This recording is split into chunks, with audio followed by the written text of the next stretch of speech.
গরম ভাতের সাথে এক বাটি মাছের মাথা দিয়ে মুগের ডাল, এর স্বাদের কোনো তুলনাই নেই। আজ চলুন খুব সহজেই এই রাজকীয় বাঙালি রেসিপিটি বানিয়ে ফেলি।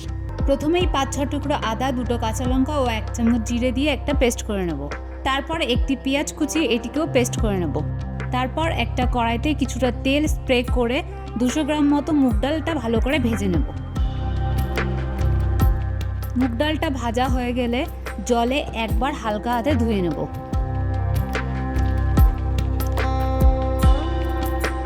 এবার একটা কাতলা মাছের মাথাকে ভালো করে লবণ ও হলুদ দিয়ে মেখে রেখে দেবো।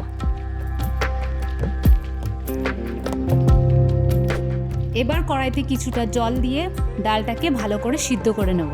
এখানে আমি 1 চামচ মতো লবণ দিয়ে বেশ কিছুক্ষণ ফুটিয়ে ডালটা যখন বেশ সিদ্ধ হয়ে গেছে তখন আমি 1 চামচ হলুদ দিয়ে আবারও ভালো করে সিদ্ধ করে নেব। এখানে ডালটা ভালোভাবে সিদ্ধ হয়ে গেলে একটা হাতা দিয়ে ভালো করে ম্যাশ করে নিতে হবে। তারপর প্রায় 700 গ্রাম মতো জল দিয়ে আবারও ডালটাকে ভালো করে ফুটিয়ে নিতে হবে। ডালটাকে আমি এখানে আরও প্রায় 10-15 মিনিট মতো ফুটিয়ে নেব। ডালটা একটু ভালোভাবে ফুটে গেলে এবার নামিয়ে নেব। এবার কড়াইতে বেশ কিছুটা সর্ষের তেল গরম করে মাছের মাথাগুলোকে ভেজে নেব। ভাজার সময় মাছের মাথাগুলো এইভাবে একটুখানি ভেঙে নেব যাতে ডালে মাছের ফ্লেভারটা ছড়িয়ে যায়। মাছ ভাজা কমপ্লিট। এবার ডালটা ফোড়ন দিয়ে নেব।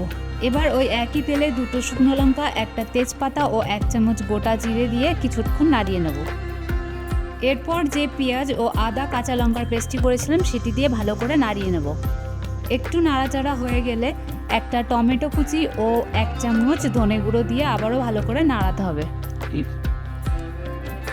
এখানে ভালো করে সব মশলা কষানো হয়ে গেলে মাছের মাথাটা দিয়ে 1 চামচ লবণ ও সামান্য একটু হলুদ গুঁড়ো দিয়ে ভালো করে নাড়িয়ে নিতে হবে। মশলার সাথে আমার মাছের মাথাটা ভালোভাবে কষানো হয়ে গেছে। এবার আমি ডালটা দিয়ে দেবো। এখানে আমি 1 চামচ চিনি দিয়েছি একটু স্বাদের জন্য। ডালটাকে এখানে 15 থেকে 20 মিনিট মতো বেশ কিছুক্ষণ ধরে ভালো করে ফুটিয়ে নিতে হবে।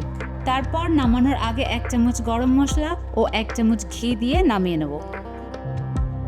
ব্যাস, তাহলে রেডি আমাদের মাছের মাথা দিয়ে মুগের ডাল।